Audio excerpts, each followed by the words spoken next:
T G, നമ്മൾ ഇന്ന് കേൾക്കുന്ന അല്ലെങ്കിൽ ചർച്ച ചെയ്യുന്ന പ്രധാനപ്പെട്ട ഒരു വിഷയം കൂറിലോസ് തിരുമേനിയുടെ ഒരു വാചകമാണ്. അദ്ദേഹം പറഞ്ഞ എനിക്കിഷ്ടപ്പെട്ടൊരു വാചകം ഇതാണ്: ഇടത്തോട്ട് ഇൻഡിക്കേറ്റർ ഇട്ട് നിങ്ങൾ വലത്തോട്ട് വണ്ടി ഓടിച്ചാൽ നിങ്ങൾ അപകടത്തിലാവും. യഥാർത്ഥത്തിൽ കേരളത്തിൽ ഇടതുപക്ഷ മുന്നണി എന്ന ഈ മുന്നണിയും ആ മുന്നണിയുടെ നേതൃത്വം വഹിക്കുന്നതായിട്ടുള്ള നേതാവ് പിണറായി വിജയനും ചെയ്തുകൊണ്ടിരുന്നത് രാഷ്ട്രീയവും പ്രത്യയശാസ്ത്രപരമായി കൂറിലോസ് തിരുമേനി പറഞ്ഞത് തന്നെയല്ലേ? അല്ല, ഇത് ഒരു പുതിയ കാര്യമല്ല എന്നാണ് ഞാൻ. പുതിയ കാര്യമല്ല, കാര്യം തുടങ്ങിയിട്ട് എത്രയോ വർഷമായി. സോഷ്യലിസം, തൊഴിലാളി വർഗ സർവാധിപത്യം, ആ വാക്കുകളൊക്കെ എനിക്ക് തോന്നുന്നു പാർട്ടി ഭരണഘടനയിൽ നിന്ന് തന്നെ എടുത്തു കളഞ്ഞിട്ടുണ്ട്.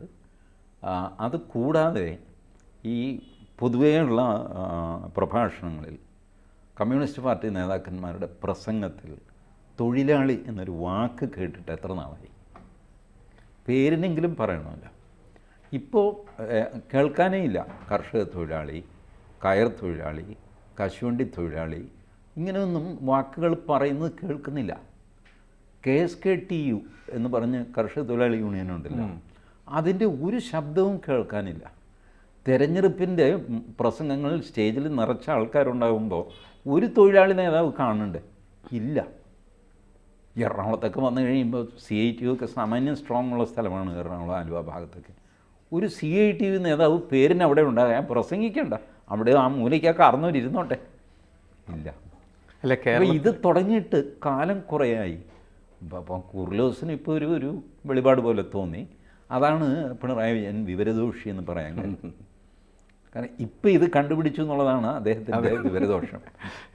ഇതൊക്കെ പണ്ടേ എനിക്കറിയാമല്ലോ. അത് വെച്ചിട്ടല്ല അദ്ദേഹം സംഭാഷണം നടത്തിയത്. കഴിഞ്ഞ ഗവൺമെൻറ്റിൻ്റെ രണ്ടാം വരവ്, പിണറായി സർക്കാരിൻ്റെ രണ്ടാം വരവ് ഉണ്ടായത് പ്രളയം ഉണ്ടായിട്ടാണ് എന്ന് പറഞ്ഞതാണ് അദ്ദേഹത്തിന് പറ്റാത്തതായിട്ടുള്ള രീതിയിൽ അദ്ദേഹം അവതരിപ്പിച്ചത്. കാരണം ഇനി അങ്ങനെ ഒരു പ്രളയം ഉണ്ടാവില്ലെന്നും ഇനി അങ്ങനെ ഒരു വരവ് സാധ്യമല്ലെന്നും ആണ് തിരുമേനി പ്രഖ്യാപിച്ചത്. അതാണ് അദ്ദേഹത്തെ അസ്വസ്ഥനാക്കിയത്. പക്ഷെ എന്തിനാണ് ഇങ്ങനെ പ്രസ്താവനകൾ അല്ലെങ്കിൽ വിമർശനങ്ങളൊക്കെ വരുമ്പോൾ ഇങ്ങനെ അസ്വസ്ഥനാവണം എന്തിനാണ്? അല്ല, അത് അസ്വസ്ഥനാകുമല്ലോ. കാരണം അതിനകത്ത് കുത്ത് ഒന്ന് പിയേഴ്സിനെ ആലോചിച്ച് നോക്ക്.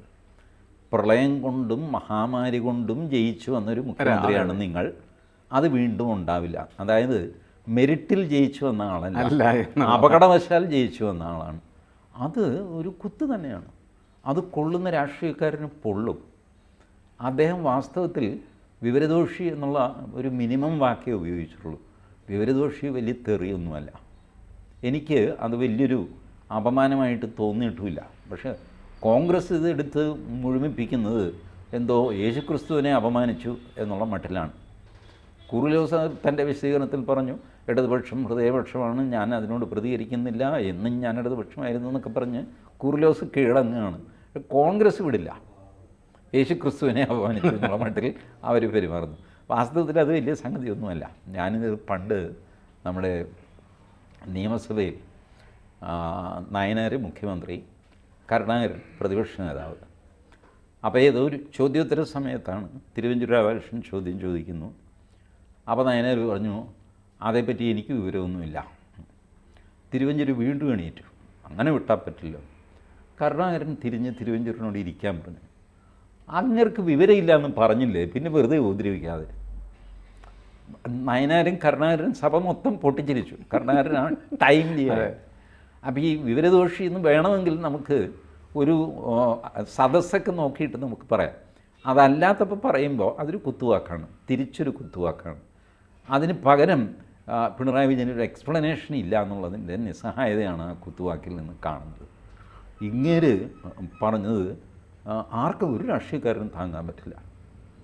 കാരണം you never came on your merits, you came your coming was accident. ഒരിക്കൽ പ്രളയം, പിന്നെ മഹാമാരി, ഇങ്ങനെ വന്ന് വേറെ ആരുമില്ല, എല്ലാവരും നിങ്ങളുടെ പിന്നാലെ തോന്നി. അതാണ് പ്രശ്നം. അതാണ് സഹിക്കാൻ പറ്റാത്തത്. പക്ഷേ എനിക്ക് തോന്നുന്നൊരു പ്രശ്നം എന്താണെന്ന് വെച്ചാൽ, ഇടതുപക്ഷം സ്ഥിരമായിട്ട് 2 ലോക്സഭാ തെരഞ്ഞെടുപ്പുകളിൽ തോൽക്കുകയാണ്. അതിന് പല കാരണങ്ങളുണ്ടാകാം. ലോക്സഭാ തെരഞ്ഞെടുപ്പിൽ ഒരിക്കലും ജയിക്കാൻ പറ്റില്ല എന്ന് പറയുന്നൊരു സെൻസ് ഇടതുപക്ഷത്തിന് മേൽ വന്ന് വീണുകൊണ്ടിരിക്കുകയാണ് ചെയ്യുന്നത്. ഇനി എന്ത് മാർഗം ഉപയോഗിച്ച് ജയിക്കാനായിട്ട് പറ്റും? ലോക്സഭയിലേക്ക് എന്തെങ്കിലും സാധ്യതയുണ്ടോ ഇടതുപക്ഷത്തിന് ജയിക്കാൻ? എനിക്ക് തോന്നുന്നില്ല. അതിലവർക്ക് നഷ്ടവുമില്ല. അവർക്ക് നഷ്ടമില്ല, അത് ശരിയാണ്. അവർക്ക് ലോക്സഭയിലേക്ക് പോകേണ്ടതില്ല. ജനങ്ങൾ ക്ലവറായിട്ട് കളിച്ചുകൊണ്ടിരിക്കുകയാണ്. PS നോക്കിക്കോളൂ, 2019 ശബരിമലയുടെ ദേഷ്യം ആയിക്കോട്ടെ എന്തും ആയിക്കോട്ടെ പിണറായി വിജയനോട് ദേഷ്യം ആൾക്കാർക്ക്. 19 സീറ്റ് UDF കൊടുത്തു. തൊട്ട് പിന്നാലെ പഞ്ചായത്ത് തിരഞ്ഞെടുപ്പ് വന്നു. ഈ പഞ്ചായത്ത് തിരഞ്ഞെടുപ്പിൻ്റെയും ലോക്സഭാ തിരഞ്ഞെടുപ്പിൻ്റെയും ഇടയ്ക്കാണ് നമ്മുടെ സ്വർണ്ണക്കള്ളക്കടത്ത് വരുന്നത്. ബട്ട് സ്റ്റിൽ പഞ്ചായത്ത് തിരഞ്ഞെടുപ്പിൽ മിന്നുന്ന പ്രകടനമാണ് LDF കാഴ്ചവെച്ചത്. അത് കഴിഞ്ഞ് നിയമസഭ വന്നു 21-ലെ. അതിലും 99 സീറ്റ് വർദ്ധിത വീര്യത്തോടെ പിണറായി വിജയൻ വരുന്നു. വീണ്ടും ലോക്സഭ വരുന്നു. പിണറായി വിജയനുള്ള ആൾക്കാർക്ക് ദേഷ്യം. പിണറായി വിജയൻ തോറ്റുപോകുന്നു. വെറും 1 സീറ്റിൽ വീണ്ടും ഒതുങ്ങുന്നു. ഇനിയിപ്പോൾ അടുത്ത് വരാൻ പോകുന്നത് ചരിത്രം ആവർത്തിക്കുക. അടുത്ത് വരാൻ പോകുന്നത് തദ്ദേശ ഭരണ തിരഞ്ഞെടുപ്പാണ്, പിന്നെ നിയമസഭാ തിരഞ്ഞെടുപ്പാണ്. ഈ ചരിത്രം ആവർത്തിക്കുമെന്നാണ് കൗതുകത്തോടെ ഞാൻ നോക്കിയിരിക്കുന്നത്. ഇത് ആവർത്തിക്കുമെന്ന് എനിക്ക് തോന്നുകയും ചെയ്യുന്നു. അല്ല, ആവർത്തിക്കാനുള്ള സാധ്യതകൾ ഉണ്ടാവണമെങ്കിൽ ഈ പൊതുജനങ്ങൾക്ക് പൊതുവെ വലിയ തരത്തിൽ അപ്രീതി ഉണ്ടാക്കുന്ന തരത്തിലുള്ള നിരവധി പ്രവർത്തനങ്ങൾ നടക്കുന്നുണ്ട്. അത്തരം പ്രവർത്തനങ്ങൾ ഇല്ലാതായി കഴിഞ്ഞാൽ വേണമെങ്കിൽ അത്തരത്തിലുള്ളൊരു ചരിത്ര ആവർത്തിയെക്കുറിച്ച് വേണമെങ്കിൽ നമുക്ക് അങ്ങനെ ഒരു വിലയിരുത്തൽ നടത്താം. പക്ഷേ അതല്ലാതെ വീണ്ടും വീണ്ടും ഈ പഴയ കാര്യങ്ങൾ ചെയ്തതൊക്കെ വീണ്ടും ആവർത്തിക്കുകയും ഒരു തരത്തിലും ഞങ്ങൾ ചെയ്യുന്ന കാര്യങ്ങളിൽ തെറ്റില്ല എന്ന് കരുതുകയും, ഭരണാധികാരികൾ അങ്ങനെയാണല്ലോ, അവർ ചെയ്യുന്ന എല്ലാ കാര്യങ്ങളും ശരിയും ഒരു അവർക്കെതിരെ തെറ്റാവരം കിട്ടിയ ആളുകളാണ് അവർ എന്നതാണ് അവരുടെ പൊതുവായിട്ടുള്ള ധാരണ. അപ്പോൾ അതുകൊണ്ട് ആ ധാരണ വെച്ച് വീണ്ടും മുന്നോട്ട് പോയി കഴിഞ്ഞാൽ എന്താണ് സംഭവിക്കാനായിട്ട് പോകുന്നത്? ഇപ്പോഴത്തെ ഈ തിരഞ്ഞെടുപ്പിൻ്റെ ഒരു പ്രത്യേകത എന്ന് പറയുന്നത് നോട്ടയ്ക്കും അതേപോലെ തന്നെ BJPക്ക് ആൾ പോലും ഇല്ലാത്ത സ്ഥലങ്ങളിലൊക്കെ ഒരുപാട് വോട്ടുകൾ വന്ന് വോട്ട് കൊട്ടക്കിങ്ങനെ ചൊരിഞ്ഞിട്ട് എടുത്തിരിക്കുകയാണ് ചെയ്യുന്നത്. അതുകൊണ്ട് BJPക്കാരെ ആഹ്ലാദിക്കേണ്ട കാര്യമില്ല എന്നാണ് ഞാൻ മനസ്സിലാക്കുന്നത്. കാരണം BJPക്ക് വോട്ടുണ്ടാക്കണേ BJP വർക്ക് ചെയ്ത് BJPയുടെ വോട്ടായിട്ട് തന്നെ മാറ്റിയാൽ മാത്രമാണ് BJPയുടെ വോട്ടായിട്ട് തന്നെ കണക്കാക്കാൻ പറ്റും. കോൺഗ്രസ്സുകാരും ഇത് ആഹ്ലാദിക്കുന്ന കാര്യമില്ല. കാരണം വെച്ചാൽ കോൺഗ്രസ് പോസിറ്റീവായി എന്തെങ്കിലും ചെയ്ത് ഒരിക്കലും വോട്ട് നേടുന്നില്ല. ഇവർ ചെയ്യുന്നതായിട്ടുള്ള തെമ്മാടിത്തരം അല്ലെങ്കിൽ ജനവിരുദ്ധത അല്ലെങ്കിൽ ജനങ്ങൾക്ക് ഇഷ്ടമില്ലാത്തതായിട്ടുള്ള കാര്യങ്ങൾ, അതിൻ്റെ ഒരു പ്രതിഷേധ വോട്ട്, നെഗറ്റീവ് വോട്ടുകളാണ് എപ്പോഴും അവരുടെ കൊട്ടയിലേക്ക് ചെന്ന് വീഴുന്നത്. അതുകൊണ്ടാണ് ആരും വിചാരിക്കുന്നത് പോലെ തിരഞ്ഞെടുപ്പുകൾ നിൽക്കാത്ത പോകുന്നത്. എനിക്ക് ഞാനിതിൽ വേറൊരു ഇതും കൂടെ കാണുന്നുണ്ട്. ഇപ്പോൾ ഇത്രയും 18 സീറ്റ് UDF കൊടുത്തു. നിശ്ചയമായിട്ടും CPM കിട്ടേണ്ട വോട്ടുകൾ, CPM സിമ്പതൈസേഴ്സൊക്കെ ആയിട്ടുള്ളവർ, അവർ വരെ കോൺഗ്രസ്സിന് വോട്ട് ചെയ്തിട്ടുണ്ട്. അവരെ സംബന്ധിച്ചോളം ഈ സർക്കാരിന്, നമ്മുടെ സർക്കാരൊക്കെയാണ്, പക്ഷേ ഇത്ര ആയാൽ ശരിയാവില്ല. ഒരു പാഠം പഠിപ്പിക്കണം. ഇപ്പോൾ സേഫായിട്ട് പാഠം പഠിപ്പിക്കാവുന്നത് ലോക്സഭയിലേക്കാണ്. എന്നാൽ ഇവർ പോയാലും അവർ പോയാലും ലോക്സഭയിൽ ഒരുപോലെയാണ്. നിയമസഭ വന്നു കഴിയുമ്പോൾ ഇവർ ഇത് വളരെ സീരിയസാണ്, നമ്മുടെ ആളിനെ നമുക്ക് കൈവിടാൻ പറ്റില്ല. ഇതിനകത്ത് ഇപ്പോൾ CPMൻ്റെ വോട്ടേഴ്സ് എന്ന് ഞാൻ കരുതുന്നത് NGO, കോളേജ് അധ്യാപകർ, സ്കൂൾ അധ്യാപകർ, യൂണിവേഴ്സിറ്റി പ്രൊഫസർമാർ, കള്ളമോ അല്ലാത്തതോ ആയ PhDക്കാർ, വക്കീലന്മാർ, ഇവരൊക്കെയാണ്. അല്ലാതെ അധ്വാനിക്കുന്ന തൊഴിലാളിയൊന്നുമല്ല. അധ്വാനിക്കുന്ന തൊഴിലാളി ഇല്ലാതെ പോയി അത് ബംഗാളിയായി. അതിലൊരു പോർഷനൊക്കെ കിട്ടുന്നൊക്കെ ഉണ്ടാവാം. ഈ മെയിൻ പാർട്ടികൾ ഇവരുടെ ദേഷ്യം രേഖപ്പെടുത്തി കഴിഞ്ഞു. പെൻഷൻ കിട്ടിയില്ല, DA കിട്ടിയില്ല, UGC ഗ്രേഡിൽ 5 രൂപ കുറഞ്ഞു പോയി എന്നൊക്കെ പറഞ്ഞ് അധ്യാപകരുടെ കോംപ്ലിക്കേറ്റഡ് ഡിമാൻഡ്സ് ഉണ്ടല്ലോ, നമുക്ക് മനസ്സിലാവില്ല. അത് അവർക്ക് മാത്രമേ മനസ്സിലാവൂ. ഈ സാധനമൊക്കെയാണ് ഇവരുടെ ഗ്രീവൻസ്. അപ്പോൾ ഇത് എന്തെങ്കിലും ഇതിനൊരു സമാധാനം പിണറായി വിജയൻ ചെയ്തു കൊടുത്തു കഴിഞ്ഞാൽ അവർ മാതൃപേടകത്തിന് തന്നെ വോട്ട് ചെയ്യുള്ളൂ അടുത്ത തവണ. ഇതാണ് കഴിഞ്ഞ തവണ സംഭവിച്ചതെന്ന് ഞാൻ കരുതുന്നു. ഇത് ഇത്തവണയും സംഭവിക്കും എന്ന് ഞാൻ കണക്ക് കൂട്ടുന്നു. ഇത് പറയുമ്പോൾ എൻ്റെ BJP സുഹൃത്തുക്കൾ എന്നെ തെറിയും വിളിക്കുന്നു. ഞാനിത് കഴിഞ്ഞ പഞ്ചായത്ത് തിരഞ്ഞെടുപ്പിലാണ് ഞാൻ പറഞ്ഞു, സ്വർണ്ണക്കള്ളക്കടത്ത് പഞ്ചായത്ത് തിരഞ്ഞെടുപ്പിൽ പ്രതിഫലിക്കുന്ന എനിക്ക് തോന്നുന്നില്ല കേട്ടോ എന്ന്. എൻ്റെ ദൈവമേ, അതോടെ എനിക്ക് പുറത്തിറങ്ങാൻ മേലാതെയായി. എന്നിട്ട് റിസൾട്ട് വന്നു കഴിഞ്ഞപ്പോൾ ഞാൻ പറഞ്ഞത് ശരിയാണെന്ന്. അപ്പോഴെങ്കിലും ഒരാൾ എന്നെ വിളിച്ചു പറഞ്ഞില്ല, ചേട്ടനെ തെറി വിളിച്ച് വെറുതെ ആയി, ചേട്ടൻ പറഞ്ഞായിരുന്നു ശരി. അതുമില്ല.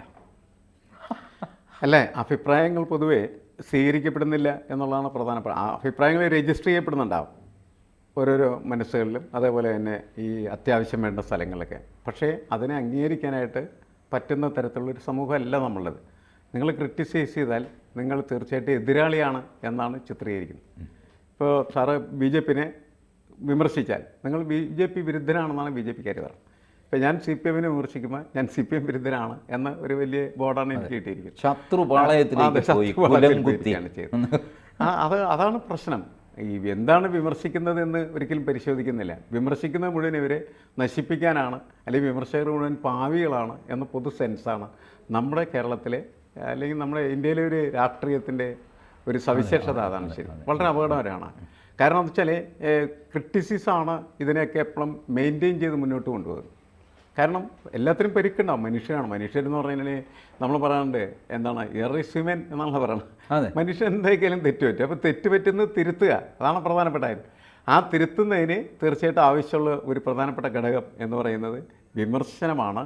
ആ വിമർശനത്തെ അംഗീകരിക്കുന്ന ഒരു സമൂഹമായിട്ട് ഈ സമൂഹം മാറിയാൽ മാത്രമാണ് നമ്മളീ പറയുന്ന കാര്യങ്ങൾ എന്തെങ്കിലും പ്രസക്തമാകും. അതാണ് എനിക്ക് തോന്നുന്നത്. ഈ പറഞ്ഞത് സത്യമാണ്.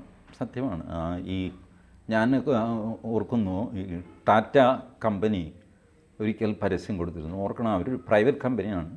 അവരതിൽ don't kill the decent, manage it, ഇതായിരുന്നു അവർ കൊടുത്ത പരസ്യമാണ്, പ്രൈവറ്റ് കമ്പനി.